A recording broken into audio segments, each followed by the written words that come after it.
Bupati Kepulauan Yapen, Benyamin Arisoy, memberikan klarifikasi terkait kondisi anggaran pendapatan dan belanja daerah tahun anggaran 2026 yang saat ini mengalami penurunan. Kondisi ini bukan hanya terjadi di Yapen. Kondisi APBD semua kabupaten, kota, dan provinsi itu terjadi penurunan yang sangat signifikan. Sehingga itu sangat berdampak terhadap pelayanan pemerintahan. Bahwa kita ketahui pasar ini hidup dari yang namanya APBD. Kalau APBD itu dikelola jalan dengan baik, maka berdampak terhadap ekonomi pertumbuhan ekonomi yang juga bermuara pada uang beredar ya, sampai di masyarakat di tingkat bawah. Tapi karena memang kita punya APBD ini turun dari hampir 1,3 atau 1,2 lebih di 2023, 2024, 2025 itu sudah tinggal 1,1 triliun lebih. 2026 itu sudah turun menjadi 900 miliar lebih.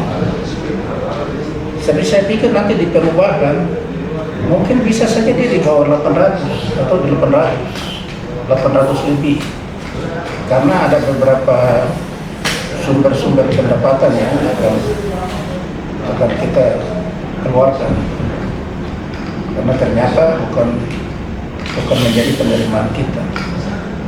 Jadi APBD kita turun drastis ini berpengaruh terhadap yang terjadi efisiensi, ini berpengaruh terhadap semua hal, termasuk terhadap pasar kita. Karena pasar ini berkembang apabila APBD yang kita kelola ya, karena kita ini sektor-sektor UMKM belum berkembang dengan baik, industri kecil belum ada yang berkembang dengan baik, sehingga ini berpengaruh terhadap pertumbuhan ekonomi kita. Yang mama-mama yang jualan di pasar dia sangat bergantung kepada APBD yang kita kelola. Kita bayar gaji, bayar honor, bayar TPB, bayar lain-lain, bayar kegiatan yang ada. Baru orang punya duit, orang bisa belanja di pasar. Ini kan sederhananya seperti itu. Jadi kalau APBD-nya berkurang, saya pikir sangat berpengaruh. Itu memang benar. Tapi kondisi ini bukan kita yang menciptakan. Kondisi ini terjadi secara nasional. Nah, oleh karena itu, silakan boleh berpendapat. Tapi pemerintah kita melaksanakan tanggung jawab kita sesuai dengan aturan yang ada. Kita laksanakan itu sesuai dengan aturan yang ada. Kita memperhatikan hal-hal yang menjadi prioritas dari pembangunan. Apa yang harus dilakukan? Prioritas kita gaji harus dibayar. Tidak boleh tidak. Gaji pegawai harus tetap terhitung dengan baik, dengan anggaran yang ada harus dibayar. Yang kedua, pendidikan dan kesehatan harus berjalan. Ya. Pendidikan kesehatan harus bisa berjalan bagi pelayanan rakyat. Infrastruktur dan lain-lain, kalau ada uang yang diperuntukkan untuk itu dikerjakan, kalau tidak ya kita menyesuaikan diri. Tidak bisa dipaksakan. Itulah kondisi. Karena itu saya kira apa yang disampaikan boleh-boleh aja, silakan hak berpendapat. Tapi kita yang tahu kondisinya, apa yang baik untuk kita lakukan, itu yang kita lakukan. Benar.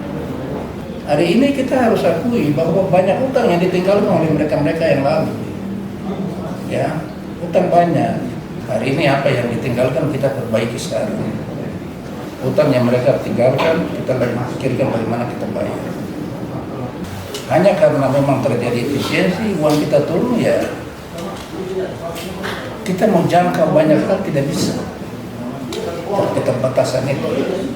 Kalau uangnya besar, ya dia punya uang banyak, pasti dia akan punya kegiatan banyak. Uangnya besar, pasti TPB naik, pasti dia dampaknya ke masyarakat.